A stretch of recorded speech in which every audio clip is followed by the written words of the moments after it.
नमस्कार बालमित्रांनो, इयत्ता 4थी मधील नवीन अभ्यासक्रमानुसार आभाळातील फरकांड्या या धड्याचा संपूर्ण स्वाध्याय सहज आणि सोप्या भाषेत आता आपण बघणार आहोत। सर्व प्रश्नांची उत्तरे अगदी सहज सोप्या भाषेत तुम्हाला इथे बघायला मिळतील। चला बघूयात आभाळातील फरकांड्या या विषयाचा संपूर्ण स्वाध्याय। या प्रकारचा हा स्वाध्याय आहे।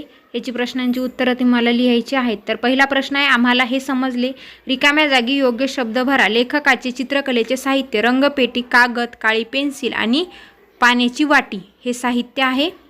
त्यानंतर दुसरा प्रश्न, एका वाक्यात उत्तरे लिहा। लेखक कोणाची वेडी वाकडी चित्रे काढत असत? उत्तर, लेखक आपल्या आईची व इतर माणसांची वेडी वाकडी चित्रे काढत असत। लेखकाला ज्याचा ज्याचा राग यायचा त्यांची वेडी वाकडी चित्रे लेखक काढायचे। त्यानंतरचा दुसरा प्रश्न आहे, लेखकाचे रविवारचे मित्र कोणते? रंग, पेन्सिल, खोडरबर आणि कागद हे लेखकांचे रविवारचे मित्र आहेत। तिसरा प्रश्न, 3 ते 4 वाक्यात उत्तरे लिहा। शाळेला सुट्टी असली की लेखक काय करायचे? उत्तर, शाळेला सुट्टी असली की लेखक रंगपेटी, कागद, पेन्सिल, पाण्याची वाटी घेऊन गच्चीवर जाऊन बसायचे। ते निसर्गातील विविध चित्र काढायचे। नंतर त्या चित्रांना सुंदर असा रंग भरायचे। हे तुम्हाला व्यवस्थित लिहून घ्यायचं आहे, घाई करायची नाही आहे। त्यानंतर 3 ते 4 वाक्यात उत्तरे लिहा मधला दुसरा आ नंबरचा प्रश्न आहे, लेखक चंद्र सूर्याची चित्रे केव्हा काढत असत? उत्तर, घोडा, उंट, मांजर यांचे चित्र काढून वाटली नाही तेव्हा लेखक चंद्र किंवा सूर्य यांची चित्रे काढत असत, ज्यावेळेला त्यांना बाकीच्या चित्रांचा कंटाळा येत होता तेव्हा। ओके, त्यानंतरचा आपला प्रश्न आहे ई नंबरचा, त्यातीलच आकाश रंगवताना आकाशाचे रंग कसे बदलत गेले? उत्तर आहे, आकाश रंगवायला घेतले, सुरुवातीला निळा रंग घेतला, त्यानंतर जांभळा व तांबडा रंग घेतला। 3 रंग वेगवेगळे कालवले, नंतर त्याचे ओघळ एकत्र करून एक वेगळा रंग तयार झाला। आता आपला प्रश्न आहे दुसरी ई, आकाश रंगवताना आईची फटफजिती कशी होत असे? आईने आकाश रंगवण्याचा प्रयत्न केला, कुंचला रंगात बुडवला, रंग द्यायला लागली की तिचे हात थरथर कापायचे, तिच्या हाताला रंग लागत, तिचे हात रंगाने भरायचे व ते रंग तिच्या कपड्यांना, चेहऱ्याला लागायचे।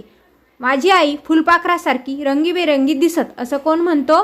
लेखक। अशा रीतीने तिची फटफजिती व्हायची। इथे लेखकाची आई तुम्ही वापरू शकता माझी आई म्हणण्याऐवजी शब्द। त्यानंतर विचार करा व सांगा। त्यातला आहे, रिकाम्या वेळात तुम्हाला काय करायला आवडते? तर आपल्याला काय करायला आवडते ते लिहायचे। मला रिकाम्या वेळेत चित्र काढणे, पुस्तक वाचणे, खेळणे, सायकल खेळणे, टीव्ही बघणे, कॅरम खेळणे, बुद्धिबळ खेळणे आणि गोष्टी ऐकणे आवडते। तुम्हाला काय आवडते ते तुम्ही यामध्ये लिहू शकता। त्यानंतरचा आपला प्रश्न आहे, त्यातीलच दुसरा, चित्र काढताना रंग नसतील तर याबद्दल तुमचे मत काय?